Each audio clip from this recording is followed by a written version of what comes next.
Alors, en fait, c'était une dame qui avait une nature très très forte, qui avait quelque chose de naturel et d'instinctif très présent. Donc, c'est super pour le cinéma. Sauf que quand on était dans un cadre, c'est-à-dire avec un texte, sur un plateau, avec des caméras, un réalisateur, une équipe, elle perdait un peu ses moyens et elle n'arrivait plus trop à jouer. Elle partait dans les aigus comme ça. Ouais.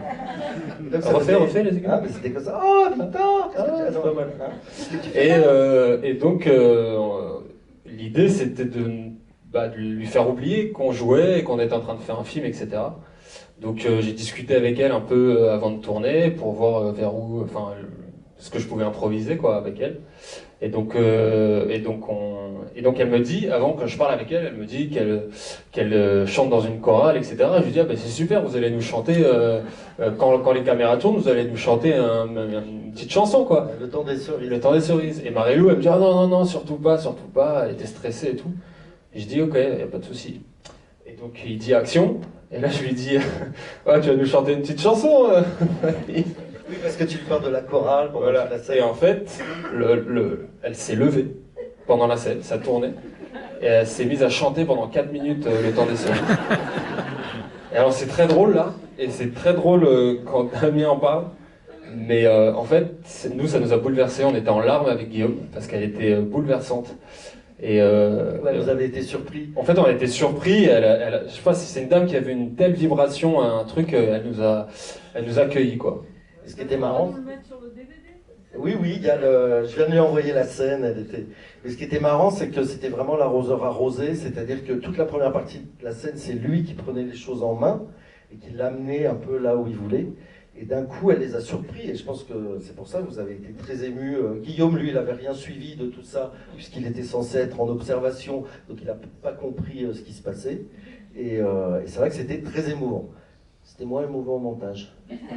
Bah, on est arrivé à quelque chose au final et c'était émouvant d'y arriver. Parce que... Ouais.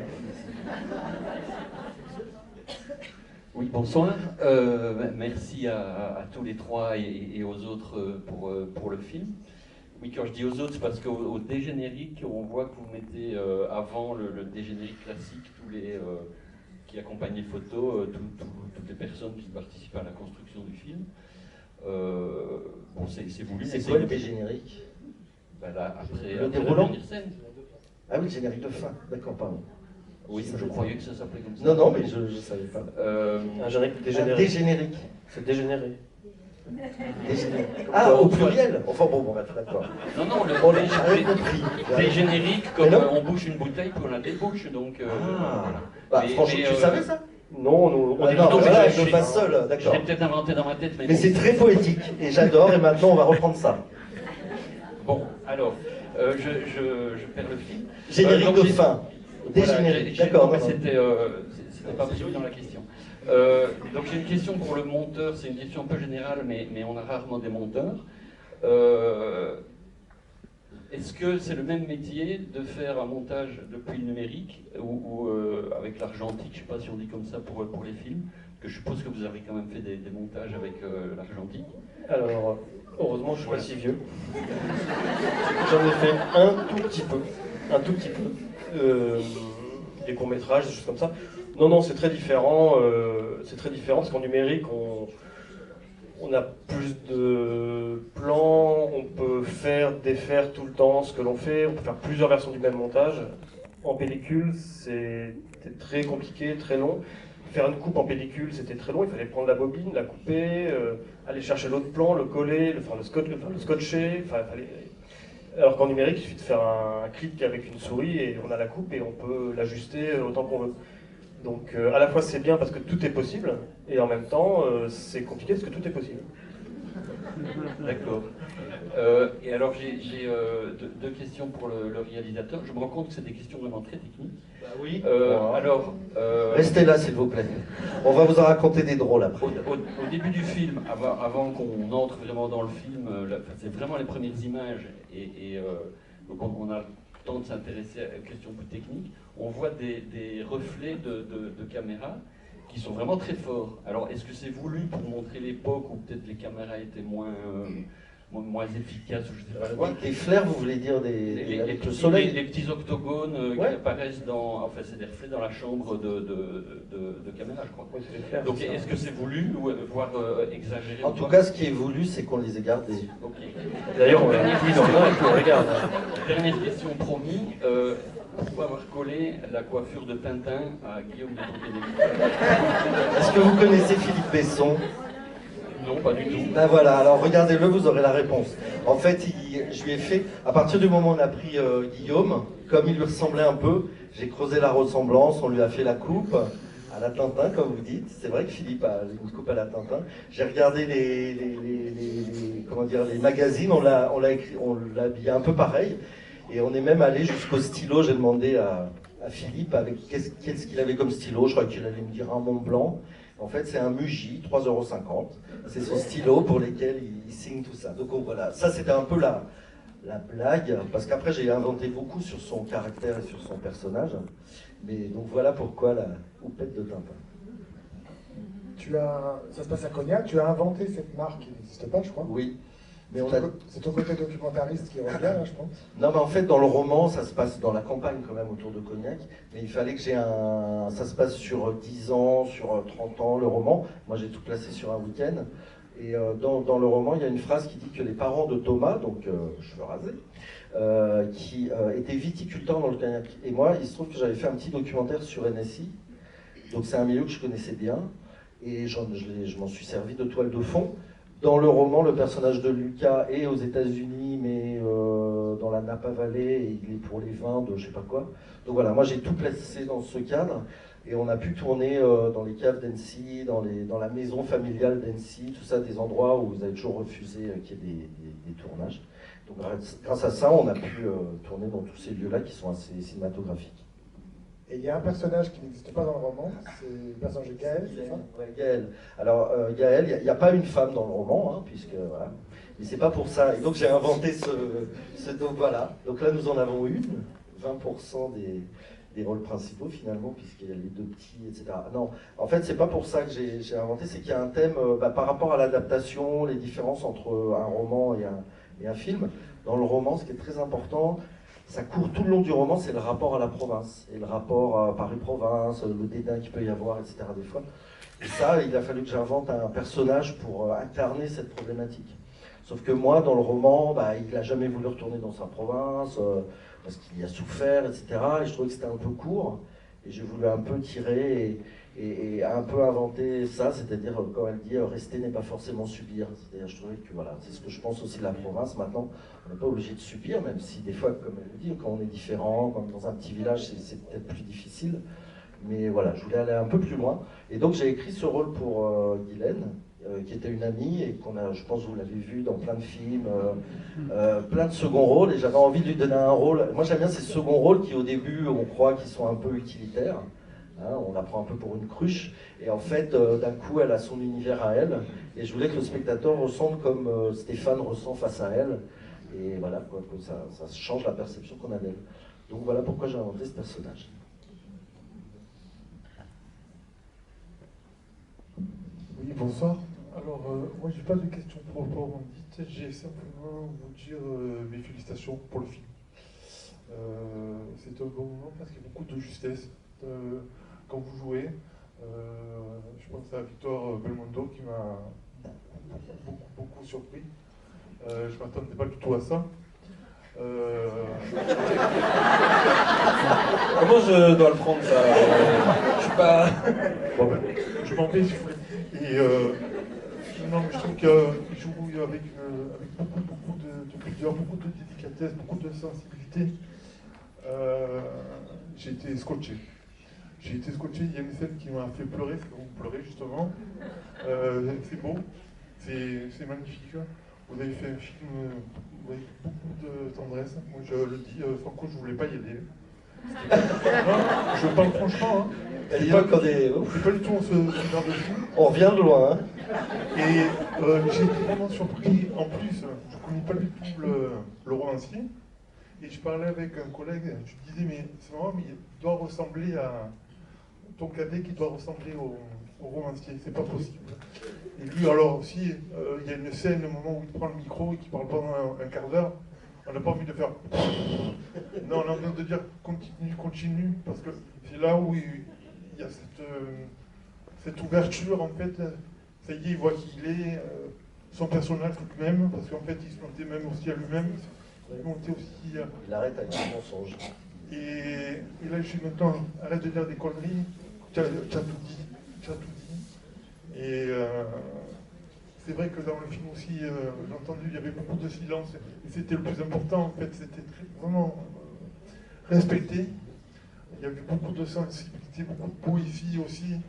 Je ne vous cache pas que les scènes, en fait, opposées, j'ai fermé les yeux. C'est pas du tout. Quelle scène un peu osée, je comprends pas. Voilà. Et moi non plus. Mais bon. Et sur la... Dans le roman, elles sont très, ces scènes sont beaucoup plus crues que dans le film. Et donc je me suis posé la question, et en fait, c'est quand même l'histoire d'un amour qui naît aussi par la tendresse. Et si Jérémy et Julien ont mis autant de... Enfin, on les a travaillés ensemble, mais ils comprenaient l'utilité de ces scènes, elles racontent quelque chose, c'est pas juste des scènes de sexe. Et c'est vrai que la première, au bout de 6 minutes, je comprends, ça puisse surprendre, mais voilà, et après ça raconte... Et personne n'est choqué par les scènes d'après, que moi je trouve personnellement un peu plus chaudes, mais elles passent, voilà, c'est parce que ça raconte aussi quelque chose, c'est important. Et ce qui est intéressant aussi, c'est ces personnages diamétralement opposés.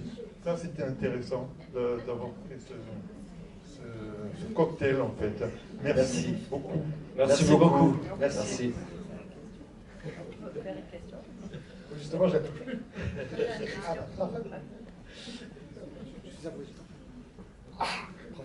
Oui, ok. Bon, merci pour ce moment d'émotion. Je voulais revenir sur un détail que vous nous expliquiez au départ sur l'acteur qui vous a planté. Ça veut dire que vous aviez tourné déjà les scènes et que vous avez dû retourner? Non, pas du tout. Ah non, ça va. Ah là, je peux remettre en cause. Le comédien qui part au bout de 3 jours, je change de métier. Non, c'était avant, bien avant. Bon, merci beaucoup. En tout cas, c'était vraiment chargé en émotion.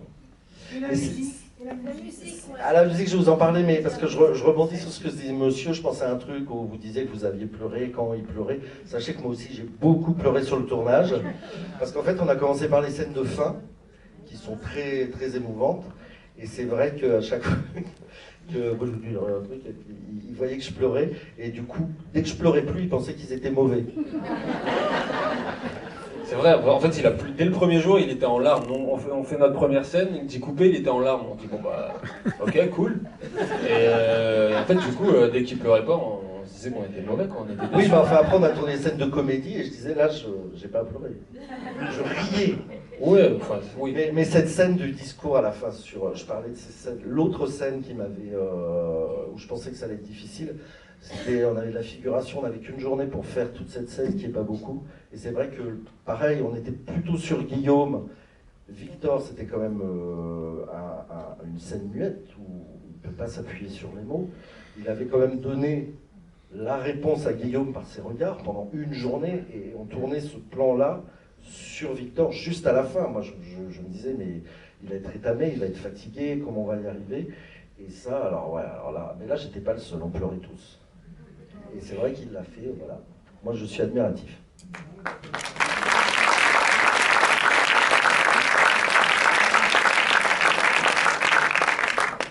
Bonsoir. Alors c'est une réaction qui n'est pas vraiment une question. Je voulais dire que d'habitude je préfère les livres aux films, mais là j'ai préféré le film au livre. Voilà, heureusement que Philippe n'est pas avec nous. Ah, mais c'est parce que je veux dire que le secret, la honte, toutes ces subtilités, on les imagine à travers le livre, mais là vous les donnez à voir. Et en même temps, ça m'a rappelé un film. J'ai adoré votre jeu, Victor, mais vous m'avez rappelé Jean-Paul quand il dit dans, je crois que c'est dans Pierrot le Fou, il dit toi tu parles avec des mots, moi je parle avec des sentiments. Et je trouve que dans tout le film, c'est ça qu'on entend. Voilà.